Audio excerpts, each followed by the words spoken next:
Hey, what's going on? This is a response video to Black Indigo's video that she just did on cops killing black men for sport.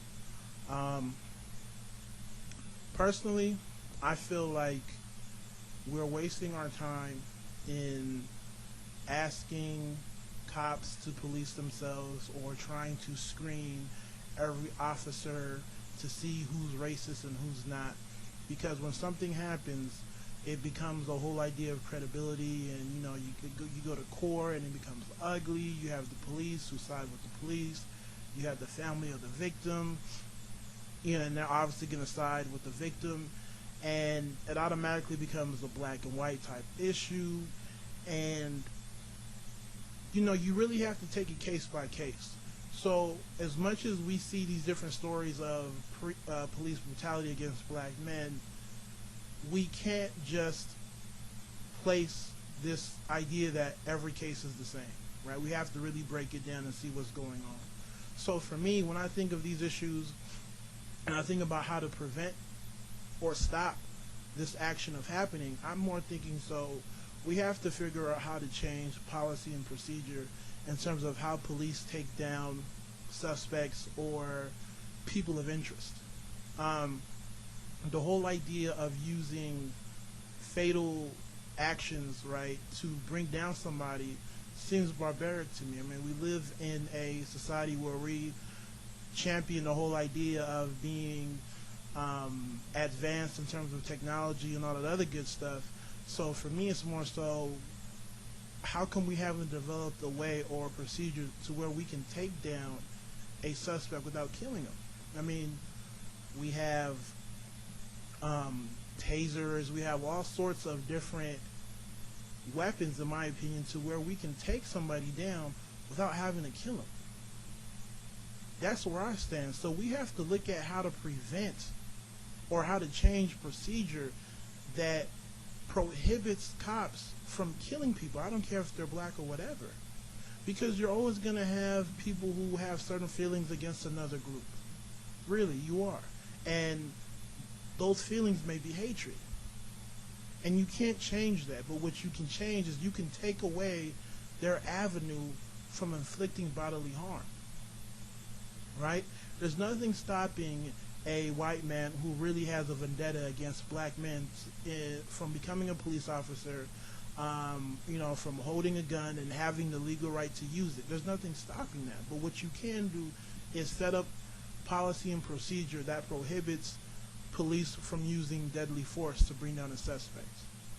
Now, I understand that you have certain cases where it may be needed, but from a lot of the stories that we see, these men are unarmed or are not even in a position to where they are causing bodily harm to somebody else, right? Black men aren't the ones going to their job and killing everybody, right? We're not the ones holding people hostage. We're not doing that.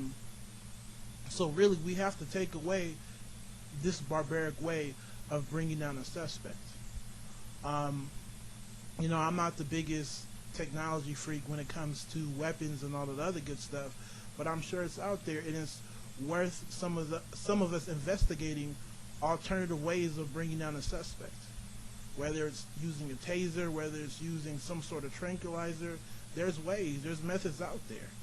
But the problem is we're not asking for that change. We're set in this whole way of doing things barbarically as if this is still the Wild Wild West where we go out and we kill the bad guy. It doesn't happen that way. So for me, I understand that there are a lot of different fights in the black community. So for those of us out there who really feel passionately about stopping brutality against black men in terms of police action, I feel like those of you should focus more so on alternative ways of bringing down a suspect. That's the key. Showing the world or showing the American society that, hey, you can bring down a criminal without having to kill them, right?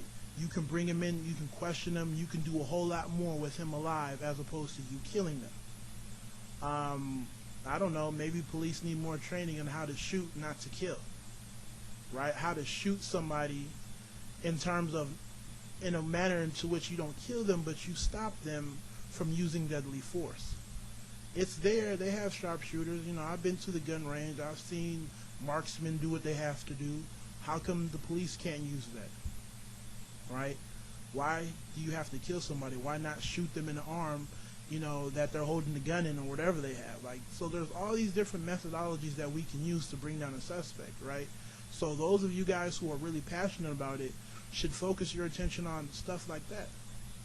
Changing the policy, changing the procedure. That's the key. You're not going to change people's attitudes, especially in terms of how they deal with black men. You're not. Right? Most people's default position on black men is that, yo, they're dangerous. And that's hard to change. But like I said, you can change policy, procedure, different methodologies so that those people who have those racist beliefs and thoughts don't have an avenue to take them out on other black men or anybody else who finds themselves in a minority group. So we have to open it up. We have to think larger than just black men. Because the second we open it up, and other people will be willing to get in and see what's going on. And that's what we need to do. Create a level of understanding where people understand that it's bigger than just a black problem. We have to change the procedure in terms of how police bring down a suspect that they deem to be harmful. So, you know, tell me how you feel. Take it easy. God bless.